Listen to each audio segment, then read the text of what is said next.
കർത്താവിൻ്റെ അതിപരിശുദ്ധമായ നാമം വാഴ്ത്തപ്പെടുമാറാകട്ടെ. വേൾഡ് ക്രിസ്ത്യൻ പ്രയർ ലൈനിലേക്ക് കടന്നു വന്നിരിക്കുന്ന ഓരോ ദൈവമക്കളെയും ഓർത്ത് ഞാൻ ദൈവത്തെ സ്തുതിക്കുന്നു. ഇതിന് ലീഡർഷിപ്പ് നൽകുന്ന പ്രിയ കർത്താവിൻ്റെ ദാസൻ ജോണൈസ് പാസ്റ്റർ, കുടുംബം, മറ്റുള്ള ദൈവദാസിമാര്, കടന്നു വരുന്ന ദൈവമക്കള്, നിങ്ങളെല്ലാവരും അനുഗ്രഹം പ്രാപിച്ച്, വിടുതൽ പ്രാപിച്ച്, നന്മ പ്രാപിച്ച് പോകണം. അതാണ് എല്ലാവരുടെയും ആഗ്രഹം. നിങ്ങൾ ഏത് നിലവാരത്തിലാണോ ആ നിലവാരത്തിൽ നിന്ന് നിങ്ങൾക്കൊരു ഉയർച്ച ഉണ്ടാകണം. അത് നിങ്ങൾ ആഗ്രഹിക്കണം. നമ്മൾ എങ്ങനെ എനിക്ക് ഒരു നിലവാരത്തിൽ നിന്ന് ഉയർച്ച ഉണ്ടാകുമെന്നില്ല എല്ലാവരും ആഗ്രഹിക്കുന്നതല്ലേ. അത് ആഗ്രഹിക്കുമ്പോൾ തന്നെ അതിന് വിടുതൽ കിട്ടുന്നത് വണ്ണം നിങ്ങളെ ബന്ധിക്കുന്നത് നമ്മുടെ വാക്കുകളാണ്. ഒന്നാമത്തെ കാര്യം നമ്മുടെ നാവാണ് നമ്മുടെ പ്രശ്നക്കാരന്. വേറെ ഒരു മനുഷ്യനുമല്ല. നമ്മുടെ ഏറ്റവും വലിയ പ്രശ്നം നമ്മുടെ നാവാണ്. ഇതിനെ നമ്മൾ സൂക്ഷിച്ചാൽ നമുക്ക് എല്ലാ കാര്യത്തിനും നമുക്ക് വിടുതൽ കിട്ടും. അത് ഒന്ന് വായിച്ചു. എന്താണ് സദൃശവാക്യം 18-ാം അധ്യായത്തിന്റെ 20-21 വാക്യം ഒന്ന് വായിച്ചാണ്.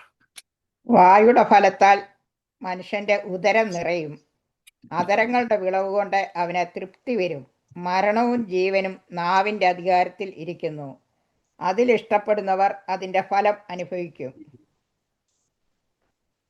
അതിലിഷ്ടപ്പെടുന്നവൻ ഫലം. അപ്പം നിങ്ങളുടെ നന്മ എവിടെ ഇരിക്കുന്നത്? നാവിന്റെ അധികാരത്തിൽ. ആരുടെ നാവിന്റെ? നാട്ടുകാരുടെയോ? അവരവരുടെ. ഒരു വാക്യോടെ വായിച്ചിട്ട് ഞാൻ ഇന്ന് പറയാൻ പോകുന്ന, ഇനി തുടർമാനമായിട്ട് പറയാൻ പോകുന്ന ഒരു വിഷയത്തിലേക്ക് കടക്കാൻ പോവാണ്. ആവർത്തന പുസ്തകം 30-ാം അധ്യായത്തിലാണ്. അതിന്റെ 18-19 വാക്യം ഒന്ന് വായിച്ചേ.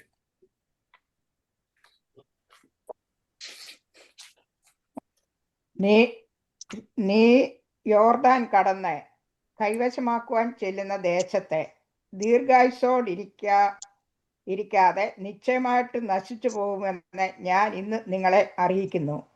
ജീവനും മരണവും അനുഗ്രഹവും ശാപവും നിങ്ങളുടെ മുമ്പിൽ വെച്ചിരിക്കുന്നു എന്നതിന് ഞാൻ ആകാശത്തെയും ഭൂമിയെയും ഇന്ന് സാക്ഷി വെക്കുന്നു. അതുകൊണ്ട് നീയും നിന്റെ സന്തതിയും ജീവിച്ചിരിക്കേണ്ടതിന് യഹോവ നിന്റെ പിതാക്കന്മാർ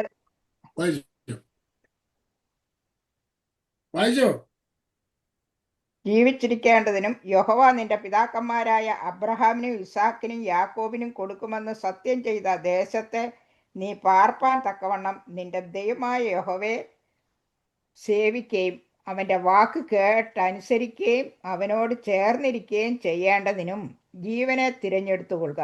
അതല്ലോ നിനക്ക് ജീവനും ദീർഘായുസ്സും ആകുന്നു. ഓക്കെ, അതിന്റെ 18 അല്ല 19 രൂപയാണ്. വേറൊരാളുടെ വായിച്ചാട്ടെ. അതിന്റെ 19-20 വേറൊരാളുടെ വായിച്ചാട്ടെ. ജീവനും മരണവും നിങ്ങളുടെ മുമ്പിൽ വെച്ചിരിക്കുന്നു എന്നതിനെ ആകാശത്തെയും ഭൂമിയെയും ഇന്ന് സാക്ഷി വെക്കുന്നു.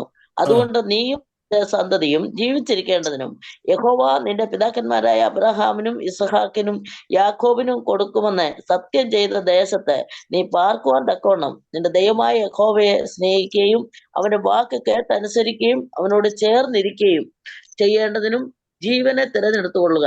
അതല്ലോ നിനക്ക് ജീവനും ദീർഘായുസ്സുമാകുന്നത്. അപ്പൊ എന്തിനെ തെരഞ്ഞെടുക്കാൻ ദൈവം പറഞ്ഞു? ജീവനെ തിരഞ്ഞെടുക്കാൻ. ഏറ്റവും കൂടുതൽ മരണത്തെ തെരഞ്ഞെടുക്കുന്നത് ആരാ? അവരവർ തന്നെയാ. അല്ല, പെന്തക്കോസ്തുകാരാ. ഏറ്റവും കൂടുതൽ മരണത്തെയും പ്രശ്നത്തെയും തിരഞ്ഞെടുക്കുന്നത് പെന്തക്കോസ്തുകാരാ. അവര് എപ്പോഴും പറയുന്നത് എന്തോ, പെന്തക്കോസ്തുകാർ എപ്പോഴും പറയുന്ന ഒരു ഭാഷയുണ്ട്. എന്താ പറയുന്നത്? ലോകത്തിൽ കഷ്ടമുണ്ട്. ആരാ പറഞ്ഞു പിടിച്ച് സ്വീകരിച്ച് വാങ്ങിച്ചു വെക്കുന്ന ആരാ? പെന്തക്കോസ്തുകാര്. പിന്നെ ഞങ്ങളുടെ എന്റെ ആയുസ് 60-70, പിന്നെ അതിന്റെ പ്രതാപവും പ്രയാസവും അതാരാ ഏറ്റവും പിടിച്ചെടുക്കുന്നത്?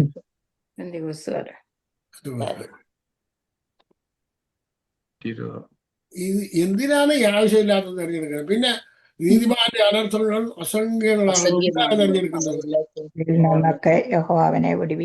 അതാരാ തെരഞ്ഞെടുക്കുന്നത് ഏറ്റവും കൂടുതൽ? നിനക്ക് ഒരനർത്ഥവും വരികയില്ല എന്ന് പറഞ്ഞു കഴിഞ്ഞാൽ അതല്ല അവർക്ക് വേണ്ടത്. അവർക്ക് ഏതാ വേണ്ടത്? അനേകം അനർത്ഥങ്ങൾ വരുന്നത്. അതാണ് നമുക്ക് വേണ്ടത്. നിങ്ങൾ തെരഞ്ഞെടുക്കുന്നതാണ് നിങ്ങൾക്ക് കിട്ടുന്നത്. സ്തോത്രം. നിങ്ങൾ തെരഞ്ഞെടുത്തു, അത് നിങ്ങൾക്ക് കിട്ടുന്നു. ഇസ്രായേൽ മക്കളുടെയും പ്രശ്നം അത് തന്നെയായിരുന്നു. അവിടേക്ക് കടക്കാൻ പോവാണ്. അതിനു മുമ്പേ നിങ്ങളുടെ ജീവിതത്തിൽ നിങ്ങൾക്ക് എന്ത് വേണമെന്ന് ആര് തീരുമാനിക്കണം? നമ്മൾ തീരുമാനിക്കണം. കഴിഞ്ഞ ദിവസങ്ങളിൽ ഞാൻ പഠിപ്പിച്ചുകൊണ്ടിരുന്നത് കൊള്ളയായി പോയതിനെ മടക്കി ചോദിക്കുക, മടക്കി വരുത്തുക എന്നുള്ള ഒരു വിഷയമായിരുന്നു. അത് 2-3 ദിവസവും ഞാൻ നിങ്ങളെ പഠിപ്പിച്ചു. നിങ്ങളുടെ ജീവിതത്തിൽ കൊള്ളയായി പോയതിനെ നിങ്ങൾ മടക്കി വരുത്താൻ നിങ്ങൾ പഠിക്കണം. ആര് പഠിക്കണം? നിങ്ങളുടെ ജീവിതത്തിൽ ദുഷ്ടം കൊണ്ടുപോയതിനെ എന്ത് ചെയ്യണം? മടക്കി വരുത്താൻ നമ്മൾ പഠിക്കണം. അടുത്തിരിക്കുന്ന ആളോട് പറഞ്ഞാട്ടെ, എന്റെ ജീവിതത്തിൽ കൊണ്ടുപോയതിന്, ദുഷ്ടം കൊണ്ടുപോയതിനെ ഞാൻ മടക്കി വരുത്തുക തന്നെ ചെയ്യുമെന്ന് പറഞ്ഞേ.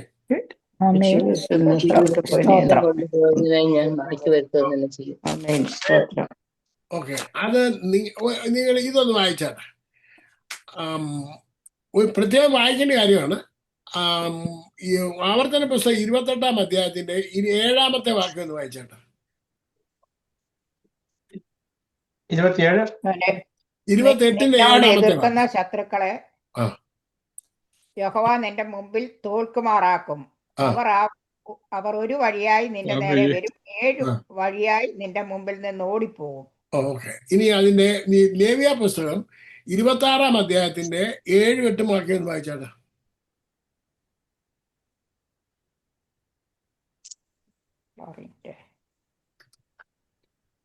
നിങ്ങളുടെ ശത്രുക്കളെ നിങ്ങൾ ഓടിക്കും, അവർ നിങ്ങളുടെ മുമ്പിൽ വാളിനാൽ വീഴും. നിങ്ങളിൽ 5 പേർ 100 പേരെ ഓടിക്കും, നിങ്ങളിൽ 100 പേർ 10,000 പേരെ ഓടിക്കും. ശത്രുക്കൾ നിങ്ങളുടെ മുമ്പിൽ വാളിനാൽ വീഴും. ആരാ ഓടിക്കേണ്ടത്? ആരാ? നമ്മൾ അതിനെ ആരോട് പറഞ്ഞുകൊണ്ടിരിക്കുക? ഓടിക്കേണ്ട ആള് ദൈവത്തോട് പറയാ, നീ എന്ത് ചെയ്യണം? ഇത് നമ്മൾ പറഞ്ഞു തരാനല്ല പറ്റുള്ളൂ. നിങ്ങൾ വായിക്കാതിരുന്ന് ചെയ്യാൻ പറ്റുമോ? പറ്റത്തില്ല. അത് പ്രവർത്തിക്കാൻ. അപ്പം നിങ്ങളുടെ നാവിലാണ് ശത്രു പോകുന്നതും വരുന്നതും ഒക്കെ ഇരിക്കുന്നത്. അപ്പം നമ്മൾ ശത്രുവിന് ദൈവത്തോട് അടുത്ത് വരികയും ശത്രുവിനെ എതിർത്ത് നിൽപ്പീൻ, എന്നാൽ അത് നിങ്ങളെ വിട്ട് നിങ്ങളുടെ ശത്രുക്കളെ നിങ്ങൾ ഓടിക്കും. പറഞ്ഞാട്ടെ, എന്റെ ശത്രുവിനെ ഞാൻ ഓടിക്കും. ഇന്ന് ഈ ലോകം നിങ്ങളുടെ ഒരു ശത്രുവാന്നോ മിത്രമാണോ? ശത്രു. പലർക്കും ശത്രുവാണ്, പലർക്കും മിത്രമാണ്. കർത്താവ് എന്നെ ഒരു പരീക്ഷയിൽ കൂടി നടത്തുകയാണ്. ചിലർക്ക് കർത്താവ് എന്നെ നേരെയാക്കാൻ വേണ്ടി ഒരു അതിനെങ്ങനെ അമ്മ പറയുന്നത്? ശോധനയിലൂടെ കർത്താവ് നടത്തുക. ക്യാൻസർ വന്ന് ശോധനയിൽ കൂടി നടത്തുക. പിന്നെ കർത്താവ് പിന്നെ എന്തുവാ അതിന് ഉപാധികളൊക്കെ ഉണ്ട്. എന്നെ ഊതി കഴിച്ചോണ്ടിരിക്കുക. ഇതൊക്കെ പറഞ്ഞ് സ്വീകരിച്ച് കയ്യിലെടുക്കും. എടുത്തതിന് ശേഷം പിന്നെ എല്ലാവരോടും പറയും, പ്രാർത്ഥിച്ചോ, പോകുന്നതിന് വേണ്ടി പ്രാർത്ഥിച്ചോളാൻ പറയും. നമ്മളാണ് സ്വീകരിച്ച് വലിച്ചു എടുക്കുന്നത്, ആണോ അല്ലയോ? അപ്പൊ നിങ്ങൾ സൂക്ഷിക്കുക. നിങ്ങളുടെ നാവിനെ എന്ത് ചെയ്യണം? അത് സൈക്കോളജി. സൈക്കോളജി പഠിക്കുന്നവർക്കറിയാം. മനഃശാസ്ത്രം, വലിയ മനഃശാസ്ത്രമാണ്. ദൈവങ്ങളെ, നമ്മൾ ഒത്തിരി സൂക്ഷിക്കണം. നമ്മളെ തന്നെ സൂക്ഷിക്കണം. വളരെ കെയർഫുൾ ആയിരിക്കണം നമ്മുടെ ജീവിതം. നമുക്ക് ഒത്തിരി കാലം ഒന്നും ജീവിക്കാൻ പറ്റുന്നില്ല. ഇവിടെ രോഗിയായി കഷ്ടത അനുഭവിച്ച് നിങ്ങൾ ഇങ്ങനെ വട്ടം ചുറ്റി കിടന്നു കഴിഞ്ഞാൽ ആര് നോക്കാനുണ്ട്? ആരോഗ്യത്തോടെ ജീവിക്കുന്നതിന് നമുക്ക് വേണ്ടിയത്. നിങ്ങൾ ഈ 92-ാം സങ്കീർത്തനം എടുത്ത് വായിച്ച് പഠിച്ച് അത് നിങ്ങൾ അങ്ങ് ജീവിക്കാൻ പഠിക്കണം. എന്റെ തലയെ അവൻ എണ്ണ കൊണ്ട് അഭിഷേകം ചെയ്യും. എന്റെ കൊമ്പ് നീ കാട്ടുപോത്തിന്റെ കൊമ്പ് പോലെ ഉയർത്തും, പുതിയ എണ്ണ എന്നെ തേപ്പിക്കുന്നു. പിന്നെ എന്റെ കണ്ണ് എന്റെ ശത്രുക്കളെ കണ്ടും എന്റെ ചെവി എന്നോട് എതിർക്കുന്ന ദുഷ്കർമ്മികളെ കുറിച്ച് കേട്ടും രസിക്കും. നീതിമാൻ പന പോലെ തഴിക്കും, നിങ്ങളെ ഈ ഭൂമിയിലെ കഴിഞ്ഞ ദേവദാരു നാളില് പോലെ ഞാൻ വളരും. ഇല്ല ഈ പന പോലെ തഴിക്കുമെന്ന് പറഞ്ഞിട്ട് ഞാൻ ഒരുപാട് കാലം പ്രാവശ്യം പറഞ്ഞു. ഇത് മരുഭൂമി നിൽക്കുന്ന സാധനമാണ്. അതിന്റെ ഇല ഇങ്ങനെ മേളി കുടം പോലെ നിൽക്കുകയാണ്. അതിന് വെള്ളവും വളവും എല്ലാം കിട്ടുന്ന മുകളിൽ നിന്നാണ്. വേരാന്നുണ്ടെങ്കിൽ ഇങ്ങനെ നമ്മുടെ തെങ്ങിന്റെ വേര് പോലെയാണ്. ഈ നമ്മുടെ നാട്ടിൽ എത്ര കാറ്റ് വന്നെന്ന് പറഞ്ഞാലും തെങ്ങും കവുങ്ങും വീഴത്തില്ല. പക്ഷെ മാവും പ്ലാവും എല്ലാം പിഴുതു പോകും അല്ലേ? അങ്ങനെ തായ്വേരും ഉണ്ട്, അതിന് എല്ലാ വേരും ഉണ്ട്, അത് പിഴുതു പോകും. പക്ഷെ എന്നുണ്ടെങ്കിൽ തെങ്ങും കവുങ്ങും വീഴത്തില്ല എന്ന് പറഞ്ഞ മാതിരി പനയും ഇതേമാതിരിയാണ് നിൽക്കുന്നത്. ഇങ്ങനെ പുറ്റി പോലെയുള്ള വേര് മാത്രമേ ഉള്ളൂ. പക്ഷെ അത് ഉറച്ച് അവിടെ നിൽക്കുന്നുണ്ട്. മേളിൽ നിന്ന് ഇത് എടുക്കുന്നുണ്ട്. ഒരു പ്രാവശ്യം ആരോ ഫേസ്ബുക്കിനകത്താന്നോ യൂട്യൂബിനകത്തോ കിടക്കുന്നത് കണ്ടു. സോളാർ സിസ്റ്റത്തിൽ കൂടെ വെള്ളം മരുഭൂമിയിൽ നിന്ന് വെള്ളം എടുക്കുന്നത് കണ്ടായിരുന്നു നിങ്ങൾ ആരെങ്കിലും?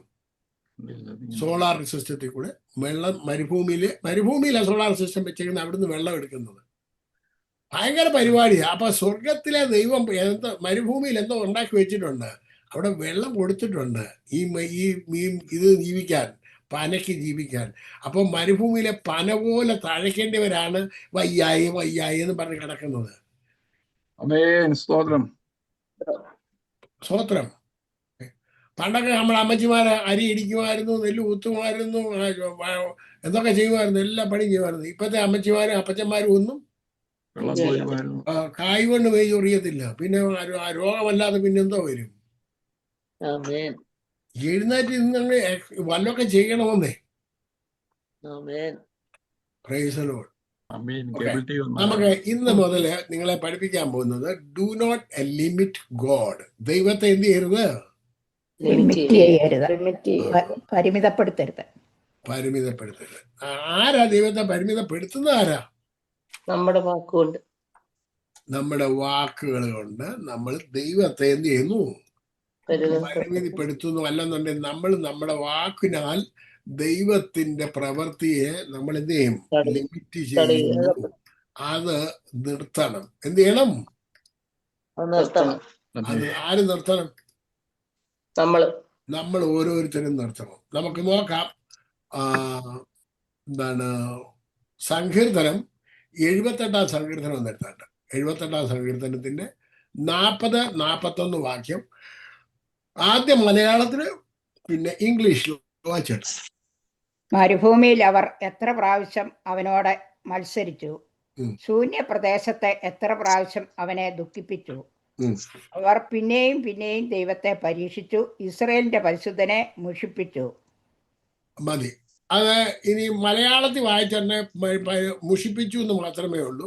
പരീക്ഷിച്ചു എന്നൊക്കെ ഉണ്ട്. പക്ഷെ എന്നുണ്ടെങ്കിൽ ഈ മുഷിപ്പിച്ചു എന്നുള്ളതൊക്കെ മനസ്സിലാകണമെന്നുണ്ടെങ്കിൽ ഇംഗ്ലീഷ് വായിക്കുന്നുണ്ടെങ്കിൽ നിങ്ങൾക്ക് മനസ്സിലാവും. വായിച്ചോ, ഇംഗ്ലീഷ് വായിച്ചാൽ. How often did they provoke him in the wilderness and give him in the desert? Yeah, they turned back and trusted God and limited the Holy One of Israel. Okay. അവിടെ വായിച്ചത് they turned back and tempted God. They turned back and tempted God. ദൈവത്തെ പരീക്ഷിച്ചു and limited the Holy One of Israel. അപ്പൊ അവരെന്ത് ചെയ്തായിരുന്നു? ദൈവത്തെ എന്ത് ചെയ്തു? പരിമിതപ്പെടുത്തി ദൈവത്തെ. ഇന്ന് കേരളത്തില് നമ്മൾ ഈ പ്രാർത്ഥിച്ചിട്ടും പ്രയോജനം ഉണ്ടാകാത്തത് കൊണ്ട് ഒരുപാട് പേർക്ക് പ്രയോജനമൊന്നും ഒരു ഗുണവും ഉണ്ടാകുന്നില്ലല്ലോ. നിങ്ങൾക്കെല്ലാം നല്ലോണം അറിയാം. പിന്നെ ഈ ഉണ്ടാകുന്നൊക്കെ ഇങ്ങനെ വാഗോണ്ട് പറയുന്നത് നല്ല ഉള്ളൂ. അല്ലാതെ പൊതുവായിട്ട് നമുക്ക് കാണത്തക്ക രീതി വലിയ പ്രയോജനങ്ങളൊന്നും വരുന്നൊന്നുമില്ല. അത് ഉള്ള സത്യം തന്നെയാണ്. അപ്പം ഇപ്പോഴാണെന്നുണ്ടെങ്കിൽ നാട്ടുകാരെ ജയിലിൽ പോയാലെ വിടിയിക്കുന്നതിന് വേണ്ടി സമരം ചെയ്തുകൊണ്ടിരിക്കുക. ആണോ? ആരാ? ക്രിസ്ത്യാനികൾ എന്ന് പറഞ്ഞാൽ ബന്ധുക്കോസുകാരില്ലയോ കൂട്ടത്തില്? അപ്പൊ ആരെ ലിമിറ്റ് ചെയ്തു? ദൈവത്തെ. അതൊന്ന് വായിച്ചേ. എബ്രായ ലേഖനം 11:33 ഒന്ന് വായിച്ചാട്ടെ.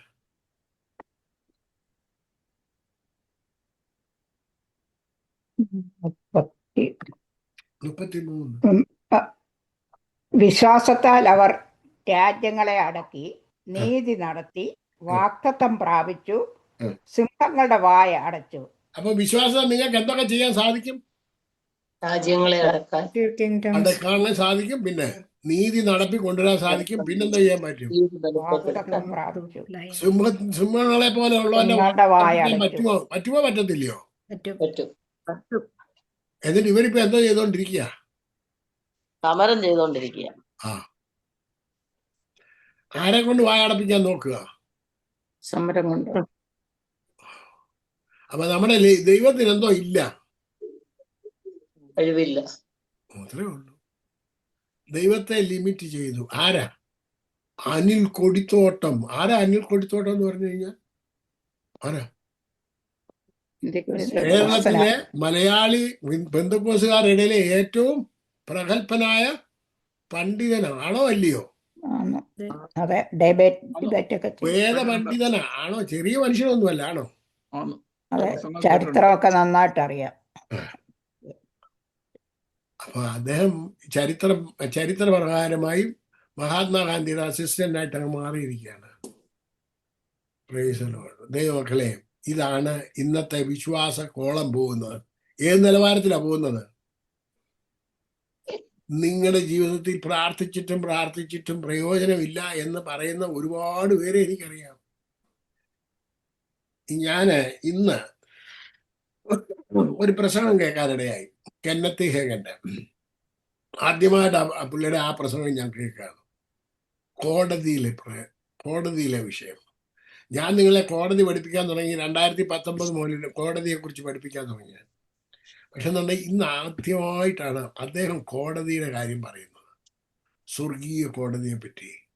നിങ്ങളുടെ എല്ലാ വിഷയത്തിനും എങ്ങനെ വേണേലും ഏത് പ്രശ്നങ്ങളുണ്ടെങ്കിലും അതിനെ പരിഹാരം കൊണ്ടുവരാൻ നിങ്ങളെ കൊണ്ട് സാധിക്കണം. Price the Lord. അതിനാണ് നിങ്ങളെ വിളിച്ചിരിക്കുന്നത്. നിങ്ങൾ ആരും നിസ്സാരക്കാരല്ല. ഞാന് ഈ കഴിഞ്ഞ ദിവസം ഒരു പ്രസംഗം ഒരാളെ കേൾക്കാനാണ്, ഐഡന്റിറ്റി ക്രൈസിസ് എന്ന് പറയുന്ന ഒരു പ്രസംഗം ഒരു പ്രൊഫസറുടെ കേൾക്കാനിടയായി. ഞാൻ നിങ്ങളെ ഒരുപാട് പ്രാവശ്യം പഠിപ്പിച്ചിട്ടുള്ളതാണ്, ഐഡന്റിഫൈ യുവർ ഐഡന്റിറ്റി. നിങ്ങൾ ആരെന്ന് നിങ്ങളെ തന്നെ അറിയുക എന്നുള്ളത്. നിങ്ങളുടെ ഐഡന്റിറ്റി അറിയും, മനസ്സിലാക്കുക. ഇന്ന് നമ്മുടെ പരാജയം എന്താണെന്നറിയാം? ഒരു ദൈവ പൈതലിന് അവന്റെ ഐഡന്റിറ്റി അറിയത്തില്ല. ഞാൻ എപ്പോഴും നിങ്ങളോട് പറയാറുണ്ട്, ഞാൻ പൈനുമുട്ടിക്കാരനാണ്. പറയാറില്ലയോ? പറയാറുണ്ട്, മിക്കവാറും പറയാറുണ്ട്. എന്താ പറയുന്നതിന്റെ കാര്യം? ആ കുടുംബത്തിൽ ജനിച്ചാണ്, ആ കുടുംബത്തിന്റെ മാഹാത്മ്യം കൊണ്ടാ പറയുന്നത്. ആണോ അല്ലയോ? അതെ. അപ്പം നിങ്ങളും നിങ്ങളുടെ കുടുംബത്തിന്റെ മാഹാത്മ്യം കൊണ്ടല്ലേ നിങ്ങൾ ഇന്ന കുടുംബക്കാരനാണെന്ന് പറയുന്നത്. ആണോ അല്ലയോ? അപ്പൊ ആ നിങ്ങളുടെ ഐഡന്റിറ്റി അല്ലയോ അത്? ആണോ? ഇവിടെ എന്റെ ഒരു സ്നേഹിതൻ പാസ്റ്ററുണ്ട്. പുള്ളി ഈ എന്താണ് മല്ലപ്പള്ളിയിലോട്ട് അങ്ങോട്ട് പോകുന്നതിന് വഴിക്കുള്ള പുള്ളിയുടെ സ്ഥലത്തിന്റെ പേരങ്ങ് മറന്നുപോയി.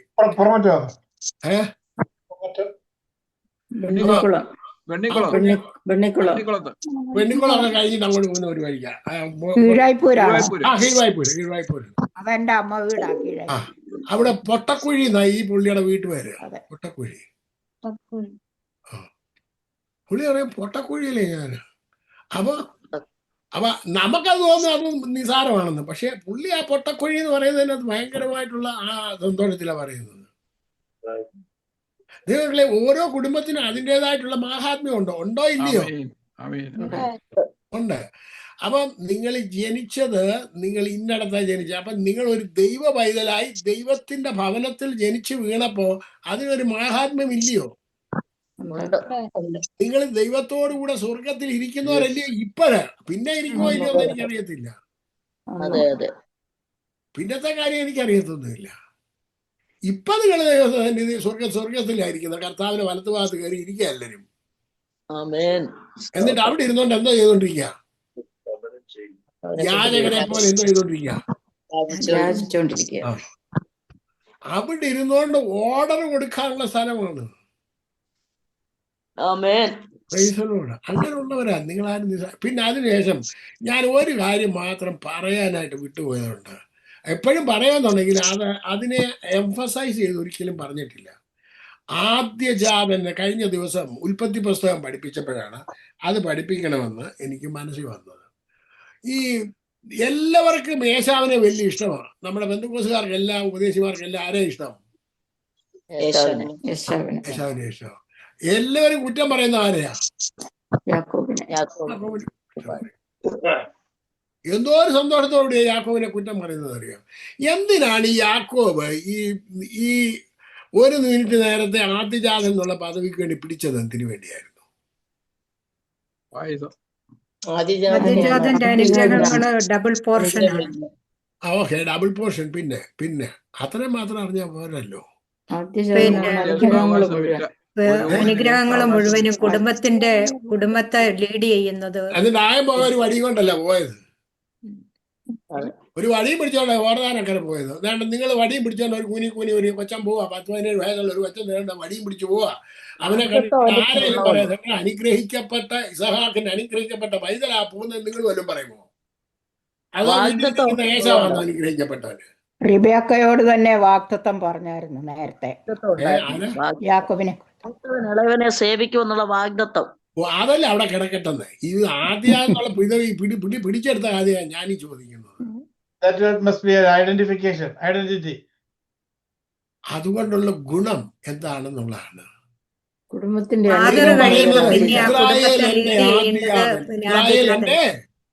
യാക്കോബിന്റെ തലമുറ. ഇസ്രായേൽ എന്റെ ആദ്യജാതൻ എന്ന് പറയുന്ന വാക്ക് കേട്ടിട്ടുണ്ടോ? ഇസ്രായേൽ ആരാ പറയുന്നത്? ദൈവം പറയാണ് ഇസ്രായേൽ എന്റെ ആദ്യജാതൻ. അത് കഴിഞ്ഞ് പിന്നെ ആദ്യജാതൻ എന്നുള്ള പദവി ആർക്കാ കൊടുത്തതെന്നറിയാമോ? ലേവിക്ക്. ആർക്കാ കൊടുത്തത്? ലേവിക്ക്. എന്ന് പറഞ്ഞു, നിങ്ങൾ ഇസ്രായേൽ മക്കളെ എല്ലാം എണ്ണണം. എന്നിട്ട് ആദ്യജാതന്മാർക്ക് പകരം ആരെ എണ്ണിക്കോണം? ലേവിയരെ എണ്ണിക്കോണം. ബാക്കിയുള്ളവരെ വേണം വീണ്ടെടുക്കാനായിട്ട്. അപ്പൊ വീണ്ടെടുത്തത് അല്ലേ ആരെ കൊടുത്തിട്ടാണ്? ആദ്യജാതന്മാരെ കൊടുത്തിട്ടാണ് വീണ്ടെടുത്തത്. അപ്പൊ നമ്മളെല്ലാം ആരാ? ആദ്യജാതന്മാരാ. എന്തോ ഒരു വലിയ പദവി. ദൈവത്തിന്റെ അവകാശികളായി കുത്തിയിരിക്കുന്നവരെല്ലാം.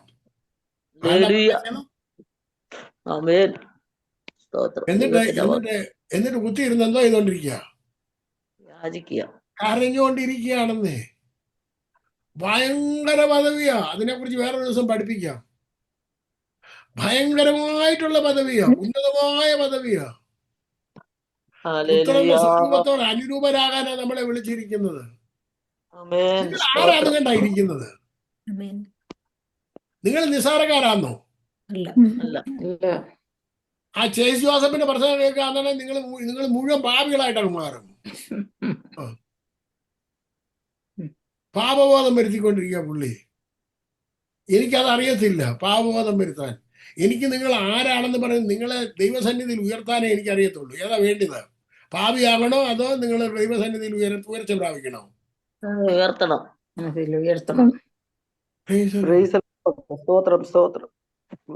ദൈവങ്ങളെ, നിങ്ങളെ തന്നെ നിങ്ങളുടെ ഹൃദയത്തെ ഒന്ന് സന്തോഷിപ്പിക്കുക. ഞാൻ ആരാണെന്നൊന്ന് പറയാം. ഒന്ന് ആസ്വദിക്കുക. നിങ്ങൾ ആദ്യജാതന്മാരാണ്. നിങ്ങളെ ലിമിറ്റ് ചെയ്യരുത്. നിങ്ങളുടെ ദൈവത്തെ. അതാണ് ഇന്നു മുതൽ എന്റെ കർത്താവിനെ ഞാൻ ലിമിറ്റ് ചെയ്യത്തില്ലെന്ന് പറഞ്ഞിട്ട്. അൺലിമിറ്റഡ് പവർ ഉള്ള ഒരു ദൈവമാണ്. അൺലിമിറ്റഡ് പവർ ദൈവത്തെ കൊണ്ടുവന്നിട്ട് അതിന് 78-ാം സങ്കീർത്തനത്തിന്റെ 12 മുതൽ 15 വരെ ഒന്ന് വായിച്ചാട്ട്. അവൻ മിസ്രയീം ദേശത്ത് തോവാൻ വയലിൽ വെച്ച് അവരുടെ പിതാക്കന്മാർ കാണെ അത്ഭുതം പ്രവർത്തിച്ചു. അവൻ സമുദ്രത്തെ വിഭാഗിച്ച് അതിൽ കൂടി അവരെ കടത്തി. അവൻ വെള്ളത്തെ ചിറ പോലെ നിൽക്കുമാറാക്കി. പകൽ സമയത്ത് അവൻ മേഘം കൊണ്ടും രാത്രി മുഴുവനും അഗ്നിപ്രകാശം കൊണ്ടും അവരെ നടത്തി. അവൻ മരുഭൂമിയിൽ പാറകളെ പിളർന്നു. ആഴികളാൽ എന്ന പോലെ അവർക്ക് ധാരാളം കുടിപ്പാൻ കൊടുത്തു. പാറയിൽ നിന്ന് അവൻ ഒഴുക്കുകളെ പുറപ്പെടുവിച്ചു. വെള്ളം നദികളെ പോലെ ഒഴുക്കുമാറാക്കി. ഇത്രയോ കാര്യങ്ങളൊക്കെ നമ്മൾ വല്ലതും കണ്ടോ? ഇല്ല. മരുഭൂമി കൂടെ നടന്നിട്ടുണ്ടെന്നുണ്ടെങ്കിൽ അറിയാം, അവിടെ ഭയങ്കര ചൂട് കാറ്റും മണൽക്കാറ്റും ഇതെല്ലാം ഉള്ളതാണ്. ചൂടാ ഭയങ്കരം. ഈ ചൂടത്ത് ഇത്ര ലക്ഷം ജനങ്ങള് നടക്കുക, അവിടെ നടക്കുക. അവർക്ക് എന്തോ അവർക്ക് പകലെന്ത് കൊടുത്തു, രാത്രി എന്ത് കൊടുത്തു? ദൈവം അവർക്ക് കവറിങ് ആയിരുന്നു. ദൈവത്തിന്റെ ഗ്ലോറി അവരെ കവർ ചെയ്തിരിക്കുകയായിരുന്നു. എന്ത് ചെയ്തിരിക്കുകയായിരുന്നു?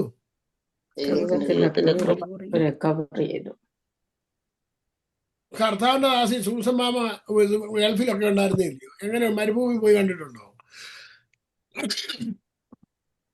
നിങ്ങൾ മരുഭൂമി കണ്ടിട്ടുള്ളവർ എത്ര പേരുണ്ട്? വലിയ ബുദ്ധിമുട്ടാ മരുഭൂമി കൂടെ പോക്ക്. അവിടെയാണ് 40 വർഷം നടത്തിയത്. അവിടെയാ വെള്ളം കൊടുത്തത്, അവിടെയാണ് മന്ന കൊടുത്തത്, സ്വർഗീയന്മാരുടെ ആഹാരം കൊടുത്തത്.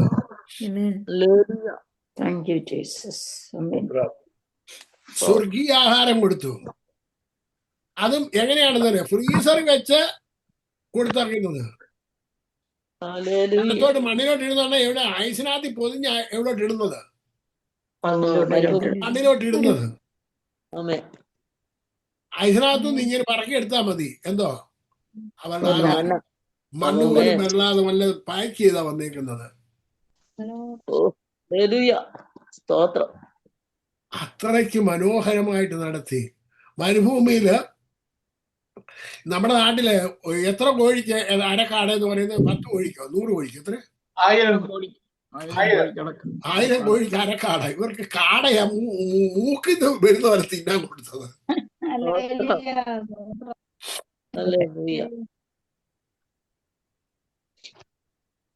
കാടയാ കൊടുത്തത്, എന്തോ ആഹാരമാ കൊടുത്തത്.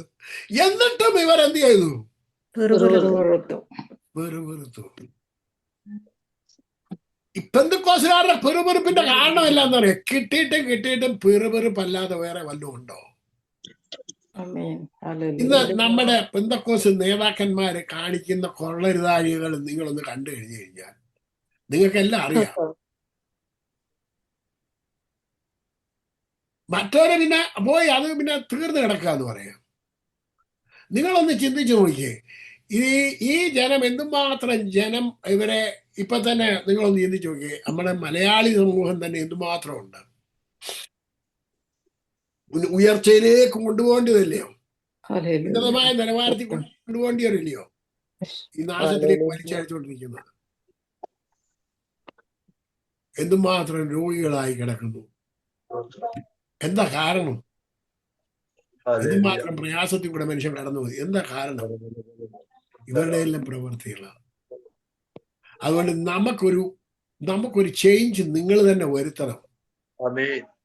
നിങ്ങൾ തന്നെ നിങ്ങളെ ചേഞ്ച് ചെയ്യണം. ദൈവസന്നിധിയിൽ സമർപ്പിച്ചിട്ട് ദൈവസന്നിധി, കർത്താവേ, I want walk with you. എനിക്ക് നിന്നോട് കൂടെ നടക്കണം.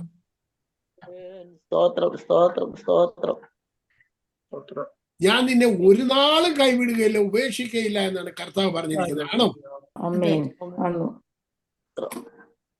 എന്നിട്ടും പറയണം, കർത്താവേ കാരണം തോന്നണമേ. ഒരു നാളും കൈവിടുകയില്ല, ഉപേക്ഷിക്കുകയില്ല. എന്നിട്ട് പറയുന്ന കർത്താവെ എന്തോ തോന്നണമെന്ന്. അപ്പൊ എന്തോ ദൈവത്തെ എന്തോ വിശ്വസിക്കുന്നു, എന്ത് മാത്രം വിശ്വസിക്കുന്നുണ്ട്. നമ്മൾ ചേഞ്ച് ആകുന്നേ. നമ്മുടെ നാവ് കൊണ്ട് കർത്താവിനെ സ്തുതിക്കുക. ദൈവം നല്ലവൻ എന്ന് പറയാൻ പഠിക്കുക. എല്ലാ ദിവസവും I love you Lord, I praise ഈ കേരളത്തിൽ ഒരുപാട് പേര് ഇപ്പം യേശു ദൈവമല്ല എന്ന് പറയുന്ന ഒരുപാട് പേരുണ്ട്. അറിയാമോ നിങ്ങൾക്ക്? യോഹന്നാന്റെ സുവിശേഷം 1 20-ാം അധ്യായം. ഇവന്റെ എല്ലാം തലയിൽ ആരാ ഇനി ദൈവമാണെന്ന് പറഞ്ഞു കൊടുക്കുന്നത്? മനഃപൂർവ്വമായിട്ട് വിശ്വസിക്കാൻ പറ്റത്തില്ല. യോഹന്നാന്റെ സുവിശേഷം 20-ാം അധ്യായം.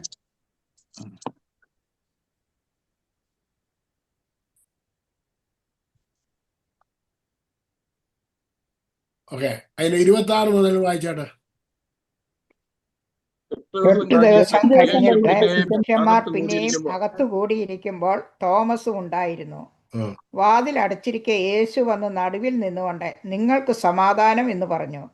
പിന്നെ തോമസിനോട് നിന്റെ വിരൽ ഇങ്ങോട്ട് നീട്ടി എൻ്റെ കൈകളെ കാണുക, നിന്റെ കൈ നീട്ടി എൻ്റെ വിലാപ്പുറത്തിടുക, അവിശ്വാസിയാകാതെ വിശ്വാസിയായിരിക്ക എന്ന് പറഞ്ഞു. തോമസ് അവനോട് എൻ്റെ കർത്താവും എൻ്റെ ദൈവവും ആയുള്ളോവേ എന്ന് ഉത്തരം പറഞ്ഞു. യേശു അവനോട് നീ എന്നെ കണ്ടതുകൊണ്ട് വിശ്വസിച്ചു, കാണാതെ വിശ്വസിച്ചവർ ഭാഗ്യവാന്മാർ എന്ന് പറഞ്ഞു. അപ്പൊ യേശു പറഞ്ഞ ഞാൻ ദൈവമല്ലെന്ന് പറഞ്ഞോ? ഞാൻ ദൈവമല്ലെന്ന് പറഞ്ഞോ? ഇല്ല ഇല്ല ഇല്ല. നീ എന്നേരം പറഞ്ഞ നീ എന്നെ കണ്ടതുകൊണ്ട് കണ്ടതുകൊണ്ട് ദൈവമേ എന്ന് വിളിച്ചു. വിശ്വസിച്ചു. അവന്റെ മുഖത്ത് നോക്കിയല്ലേ വിളിച്ചത്. അതെ. അപ്പൊ ഇവന്മാരും ഇതൊന്നും വായിക്കുന്നൊന്നും ഇല്ലയോ? ആരാ വിളിച്ചത്? അപ്പോസ്തലനാ വിളിച്ചത്, വേറെ ആരുമല്ല. 12 അപ്പോസ്തലന്മാരിൽ ഒരാളാ വിളിച്ചേക്കുന്നത്. Thomas, put your finger here. അപ്പം എന്റെ കർത്താവും എന്റെ ദൈവവുമായുള്ളവേ, my God and my Lord.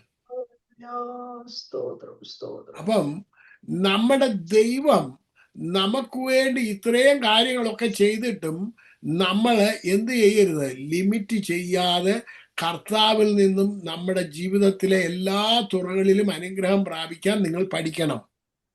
അത് ഈ ദിവസങ്ങളിലെ പഠനം നിങ്ങൾക്ക് അത് ഉപകരിക്കും. എന്നിട്ട് 78 സങ്കീർത്തനം നിങ്ങൾ വായിക്കണം. പാറയിൽ നിന്ന് അവൻ ഒഴുക്കുകളെ പുറപ്പെടുവിച്ചു, വെള്ളം നദികളെ പോലെ ഒഴുകുമാറായി. എങ്കിലും അവർ എന്നോട് പാപം ചെയ്തു, അത്യുന്നതനോട് മരുഭൂമിയിൽ വെച്ച് മത്സരിച്ചുകൊണ്ട്. ഈ വെള്ളം കുടിക്കുമ്പോഴും അവരെന്ത് ചെയ്തു? അവനോട് പാപം ചെയ്തു. നമ്മളൊന്ന് ചിന്തിച്ചു നോക്കിയേ ദൈവമക്കളെ. നിങ്ങൾക്ക് സിമ്പിളാണ് ഈ വചനം. നിങ്ങൾ ഇതിനകത്തിൽ അധികം പേർക്കും ജോലി ഇല്ലാത്തവരാണ്, റിട്ടയർ ആയ ആൾക്കാരാണ്. നിങ്ങൾക്ക് സിമ്പിളായിട്ട് ഒരു ദിവസം ഒരു 1-2 മണിക്കൂർ സമയം ദൈവസന്നിധാനത്തിലിരുന്ന് ദൈവവചനം വായിച്ചിട്ട് ധ്യാനിക്കണം, ചിന്തിക്കണം, അതിനെ മെഡിറ്റേറ്റ് ചെയ്യണം. ചെയ്താൽ മാത്രം മതി. 2 മണിക്കൂർ നിങ്ങൾ ഒരു ദിവസം സ്പെൻഡ് ചെയ്യാമോ? നിങ്ങളുടെ ലൈഫ് ഫ്ലറിഷ് ആകുന്നത് നിങ്ങൾ കാണും. വളരെ സിമ്പിളാ. കൂടുതൽ ഒന്നും ചെയ്യണ്ട. ഒത്തിരി നേരം കുത്തിയിരുന്ന് ഒരു ജ്ഞാനകാര്യങ്ങളൊന്നും പറഞ്ഞു കൊടുക്കുകയൊന്നും വേണ്ട. കർത്താവ്, ഈ വചനത്തിൽ ഞാൻ വായിച്ചത് പ്രകാരം എൻ്റെ ജീവിതത്തിൽ സംഭവിക്കുവാനാകട്ടെ എന്നൊന്ന് ചിന്തിച്ചാൽ മതി. ബാക്കി കാര്യങ്ങളൊക്കെ കർത്താവ് ചെയ്തോളൂ. ചിന്തിച്ചാൽ മതി. ആ ദൈവത്തെയാണ് നമ്മൾ സേവിക്കുന്നത്. ആ ദൈവം എവിടെയാ വസിക്കുന്നത്? പിതാവ് പുത്രൻ പരിശുദ്ധാത്മാവ് എവിടെയാ വസിക്കുന്നത്? എന്റെ ഉള്ളിലാ വസിക്കുന്നത്. നീ ധ്യാനിക്കുന്നത് അവൻ കാണുന്നില്ലേ? നിന്റെ വിഷയം അവൻ അറിയുന്നില്ലേ? അപ്പം നിങ്ങളുടെ വിഷയത്തെ ചൊല്ലി നിങ്ങൾ എപ്പോഴും എന്തോ ചെയ്തുകൊണ്ടിരിക്കരുത്, കരഞ്ഞുകൊണ്ടിരിക്കരുത്. അത് സ്റ്റോപ്പ് ചെയ്യും. നിങ്ങൾ മുമ്പ് പറഞ്ഞ പോലെ സന്തോഷിക്കണം. എന്ത് ചെയ്യണം? നിങ്ങൾ സന്തോഷിക്കണം. ആ വിഷയങ്ങളെല്ലാം ഓടിപ്പോകും നിങ്ങളുടെ അടുക്കുന്നത്. എന്നും നമ്മളെ ദുഃഖം നമ്മളെ എന്നും കണ്ടുകൊണ്ടിരിക്കാന്നോ? അത് വന്നു പോകുന്നതാണെന്നേ, വിരുന്നുകാരെ പോലെ വന്നു പോകുന്നതാണ്. അതിനെ ഓടിക്കാനുള്ള മാർഗം സന്തോഷിക്കുക എന്നുള്ള ഒറ്റ മാർഗമേ ഉള്ളൂ.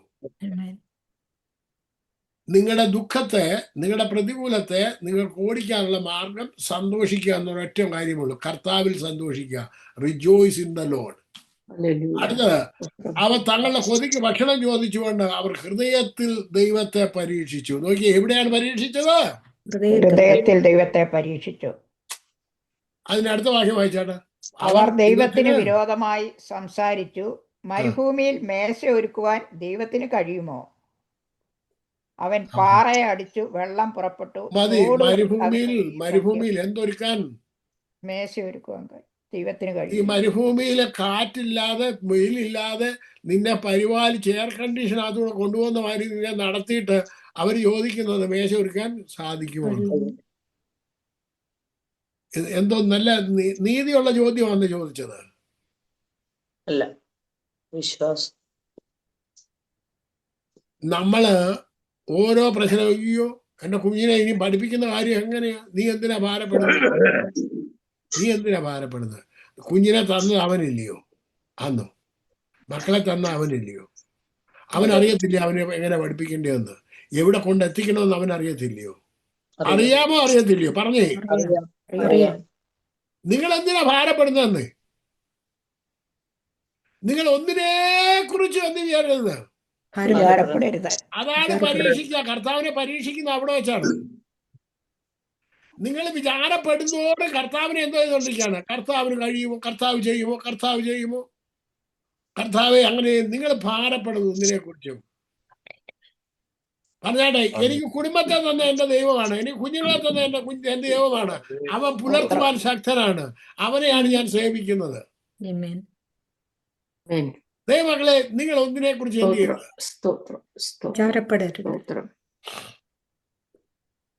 ഇന്നലെ കഴിഞ്ഞ ആഴ്ചയിലും കർത്താവിന്റെ ദാസി മറിയാമ്മയുടെ മോള് എന്നെ കണ്ടിട്ട് പറഞ്ഞു, my mom's always say your Bible teaching is so good. She always say that. ഞാനൊരു കാര്യം നിങ്ങളോട് പറയട്ടെ, എനിക്കറിയത്തില്ല എന്റെ ബൈബിൾ ക്ലാസ് നല്ലതാണോ അഴുക്കാണോ എന്ന് എനിക്കറിയത്തില്ല. നിങ്ങൾ പറയുമ്പോൾ കേൾക്കുന്നതെന്ന് എനിക്കറിയത്തുള്ളൂ. പക്ഷെ ഞാൻ നിങ്ങളോടൊരു കാര്യം പറയാം, നല്ലതാണേലും അഴുക്കാണെങ്കിലും കർത്താവ് പറഞ്ഞതും തരുന്നതും അതിന്റെ വചനത്തിന്റെ സത്യങ്ങളെയാണ് ഞാൻ നിങ്ങളോട് പറഞ്ഞു തരുന്നത്. ഞാനിത് നന്നായി വരാൻ വേണ്ടി ഞാനൊന്നും ചെയ്യുന്നൊന്നുമില്ല. കർത്താവ് തന്നത് തന്നെ അത് എങ്ങനെ നിങ്ങളുടെ ജീവിതത്തിൽ പ്രാക്ടിക്കൽ ലൈഫിലേക്ക് കൊണ്ടുവരാൻ സാധിക്കും, നിങ്ങളുടെ ജീവിതത്തിൽ അപ്ലൈ ചെയ്യാൻ സാധിക്കും, ഇത് മാത്രമേ ഞാൻ പറഞ്ഞു തരുന്നുള്ളൂ. അതുകൊണ്ട് നിങ്ങളുടെ ജീവിതത്തിൽ ഞാൻ 96 ഞാൻ രക്ഷിക്കപ്പെട്ടു. ഇപ്പം ഈ 30 വർഷം കർത്താവ് വളരെ മനോഹരമായിട്ട് എൻ്റെ ജീവിതത്തെ നടത്തി. ഒന്നിനെ കുറിച്ചും എനിക്ക് വിചാരപ്പെടേണ്ടി വന്നിട്ടില്ല.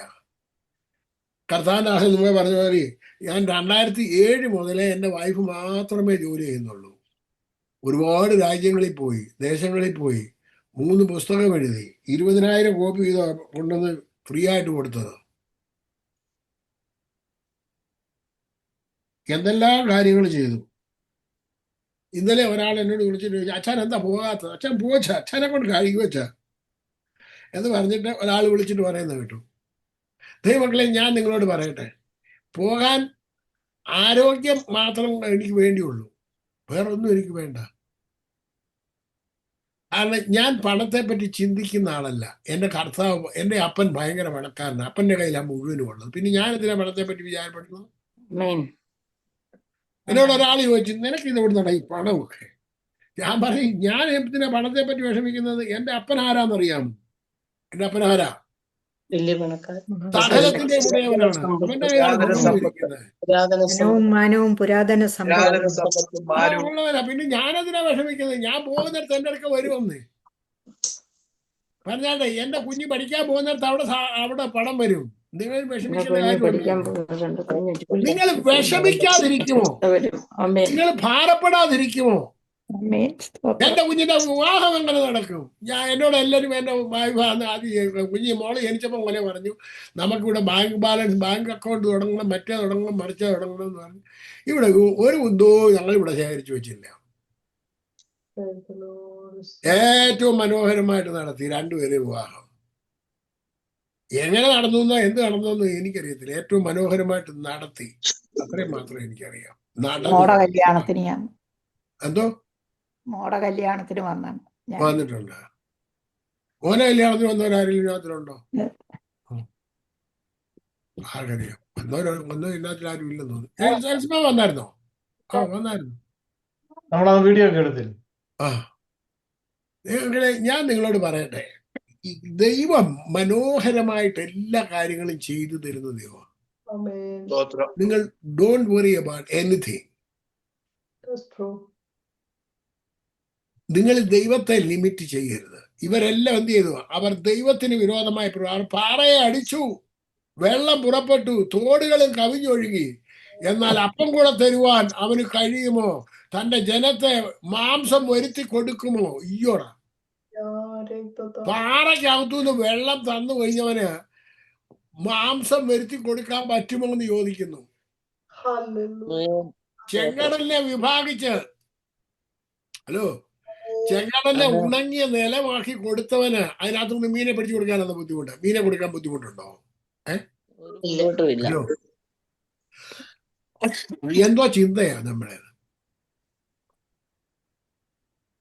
അടുത്തത് ഒന്ന് നോക്കിയേ. അടുത്ത 24, 21, 22 കൂടെ വാക്യം ഒന്ന് വായിച്ചാട്ടെ. യഹോവ അത് കേട്ട് കോപിച്ചു. യാക്കോബിന്റെ നേരെ തീ ജ്വലിച്ചു. ഇസ്രയേലിന്റെ നേരെ കോപവും പൊങ്ങി. അവർ ദൈവത്തിൽ വിശ്വസിക്കുകയും അവന്റെ രക്ഷയിൽ ആശ്രയിക്കുകയും ചെയ്യുകയാൽ തന്നെ. പ്രശ്നം എന്തായിരുന്നു? അവന്റെ രക്ഷയിൽ ആശ്രയിക്കുകയും ചെയ്യായികയാൽ തന്നെ. ഇപ്പൊ ദൈവമക്കളെ, നിങ്ങൾ ദൈവത്തിൽ ആശ്രയിക്കുന്ന ഒരുവരായി മാറണം. എങ്ങനെയാണ്? ദൈവത്തിൽ ആശ്രയിച്ചാൽ നിങ്ങൾക്ക് ഒന്നിനും മുട്ടുണ്ടാകത്തില്ല, ഒരു പ്രശ്നവും ഉണ്ടാകത്തില്ല. എല്ലാ കാര്യങ്ങളും ആ തക്ക സമയത്ത് ഭംഗിയായി നടക്കും. എപ്പ നടക്കും?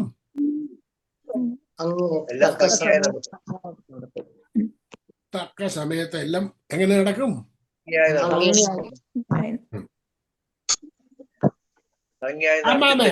അമ്മാമ ഈ സാജനെ പറ്റി ഒത്തിരി വിഷമിച്ചായിരുന്നു. ഒരിടയ്ക്ക് ഇത്തരം പിന്മാറ്റത്തിന്റെ അവസ്ഥയിൽ പോയെന്ന് വിചാരിച്ച അമ്മാമ വിഷമിച്ചു, അല്ലയോ? ഏറ്റവും കൂടുതൽ ഇപ്പൊ സന്തോഷിക്കുന്ന ആരില്ല? ഇപ്പൊ അവനെ ദൈവം ഓടിച്ചോണ്ടിരിക്കുക ഓരോരുത്തരുടെ രാജ്യങ്ങൾ. ഇപ്പൊ ഏറ്റവും കൂടുതൽ സന്തോഷിക്കുന്ന ആരില്ല? അവനില്ല. കാണാതെ പോയവർ. എന്താ കാര്യം? അവൻ, നിങ്ങൾ ആരിലാണ് ആശ്രയിക്കുന്നത്? അവൻ എന്റെ കുഞ്ഞിനെ നടത്താൻ ശക്തനാണ്. അത് അച്ചായൻ എങ്ങനെയാണ് നടന്നത് എന്നുള്ള വിവരം മറന്നുപോയോ? ഒരു മനുഷ്യനിലും ആശ്രയിക്കാതെ ജീവിച്ച ഒരു മനുഷ്യനാണോ? ആണോ? അച്ചായനെ ഒരു മനുഷ്യനിലും ആശ്രയിക്കാതെ ജീവിച്ച ഒരു മനുഷ്യനില്ലയോ? ആണോ മാമേ? ഒന്ന് വാതൊടുത്തൊന്ന് പറഞ്ഞ് ആണോ അല്ലയോ? എന്റെ ജീവിതത്തിൽ കണ്ടിട്ടുള്ളതുകൊണ്ടാണ് ഞാൻ ഈ പറഞ്ഞത്. ആ മനുഷ്യന്റെ കുഞ്ഞുങ്ങളെ നടത്താൻ ദൈവം ശക്തനല്ലേ? ദൈവമക്കളെ, നിങ്ങൾ ചിന്തിക്കണം, ഞാൻ ആരിലാണ് ആശ്രയിക്കുന്നത്? എന്റെ ആശ്രയം ഞാൻ എവിടെയാണ് വെച്ചിരിക്കുന്നത്? ഈ ലോകത്തിലല്ല ഞാൻ ആശ്രയം വെച്ചിരിക്കുന്നത്. ഞാൻ ഈ ലോകത്തിൽ ആശ്രയം വെക്കത്തില്ല, ലോകത്തിൽ ആശ്രയിക്കമില്ലെന്ന് പറഞ്ഞാണ് എല്ലാവരും. എന്റെ കർത്താവായ യേശുവിലാണ് ഞാൻ ആശ്രയം വെക്കുന്നത്. എന്റെ പിതാവായ ദൈവത്തിലാണ് ആശ്രയം വെച്ചിരിക്കുന്നത്. അവൻ എന്നെ പുലർത്തുവാൻ ശക്തനാണ്. അതുകൊണ്ട് ഞാൻ ഒന്നിനെ കുറിച്ചും ഭാരപ്പെടത്തില്ല. ഇതിനകത്ത് ആരാണ് കുഞ്ഞുങ്ങളുടെ വിവാഹത്തിന് വേണ്ടി ഭാരപ്പെടുന്നത്? ഞാൻ നിങ്ങളോട് പറയട്ടെ, നിങ്ങൾ അതിനെ ഒന്ന് കൈവിടും. നിങ്ങൾ സ്റ്റോപ്പ് ചെയ്യുക, പ്രാർത്ഥന ഒന്ന് നിർത്തുക. ഇനി കുഞ്ഞുങ്ങളുടെ ഭവിഷ്യത്തിന് വേണ്ടി പ്രാർത്ഥിക്കാതിരിക്കുക. അവർക്ക് വേണ്ടി കർത്താവ് കാര്യങ്ങൾ ഒരുക്കി കൊടുക്കും. നിങ്ങൾ ഈ പിടിച്ചു വെച്ചോണ്ടിരിക്കുന്നതുകൊണ്ടാണ് കർത്താവിന് റിലീസ് ചെയ്യാൻ പറ്റാത്തത്. നിങ്ങൾ റിലീസ് ചെയ്യും, അവളെ അങ്ങ് റിലീസ് ചെയ്യും. അന്നേരം ദൈവം അവരെ നടത്തേണ്ട വഴി നടക്കും. ദൈവം നടത്തണം. ആര് നടത്തണം? ദൈവം നടത്തും. ഞാൻ വിളിക്കുന്ന ദൈവം നിസാരക്കാരനല്ല. ആ ദൈവം എന്നെ നടത്തും.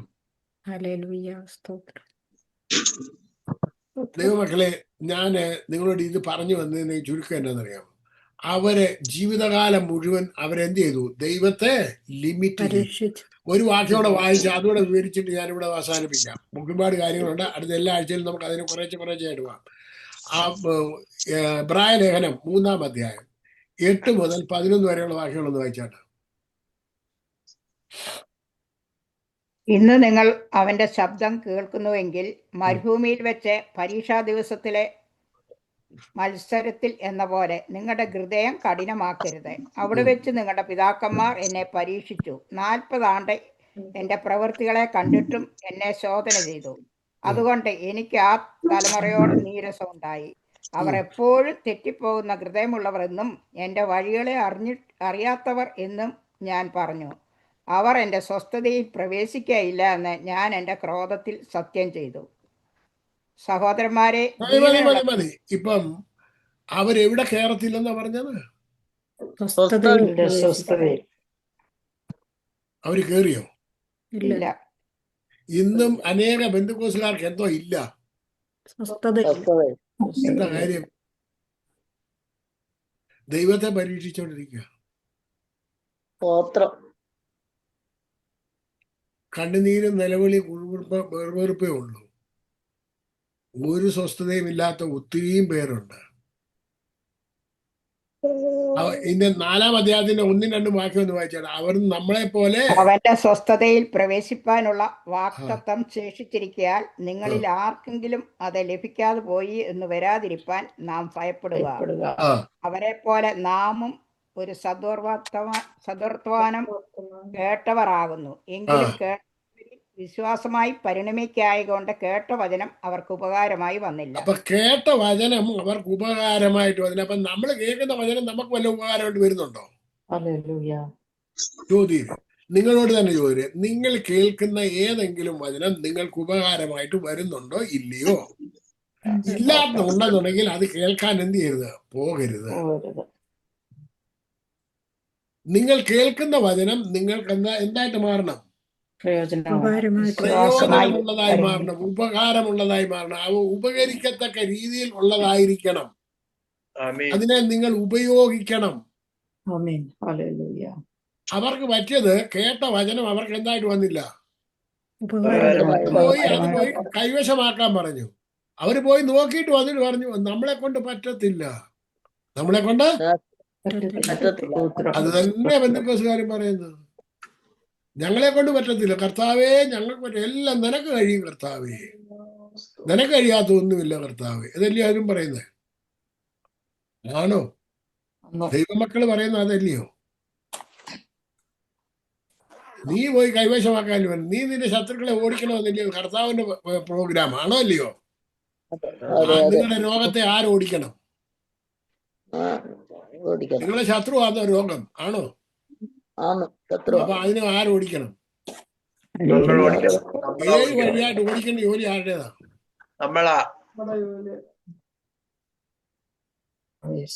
എന്നിട്ട് സൗഖ്യം വിളിച്ചു വരുത്തണം. എന്ത് ചെയ്യണം? ബലവും ആരോഗ്യം നിങ്ങളുടെ ശരീരത്തിന്മേൽ വിളിച്ചു വരുത്തണം.